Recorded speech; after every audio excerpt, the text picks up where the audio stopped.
atheists who realize that even though they don't like Christianity and don't believe in Christianity, Christianity is somehow a bulwark against worse things, and yet they can't stop attacking Christianity.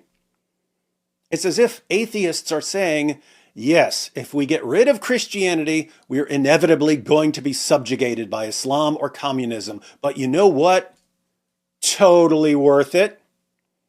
We would rather be violently subjugated than be surrounded by Christians. And when you're that desperate to get Jesus as far away from you as possible, even though belief in Jesus should be irrelevant to you unless it's hurting you, kind of seems like your real problem is with Jesus rather than with religion or ideas you reject. The takeaway here is that some of you atheists, the ones who would gladly watch your society burn to the ground if it meant you'd never have to hear about Jesus, it really looks like you're in a kind of spiritual rebellion against Jesus, which is what Christians have been saying all along. Thanks for the cosign.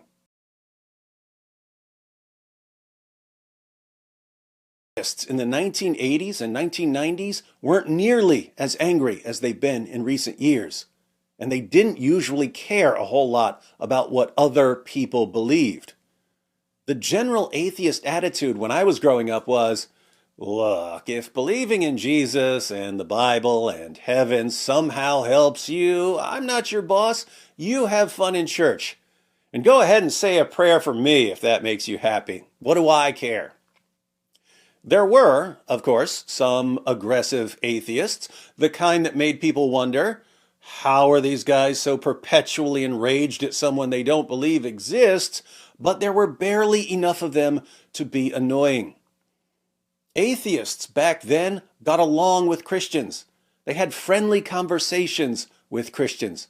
They didn't lose their minds whenever anyone disagreed with them about anything.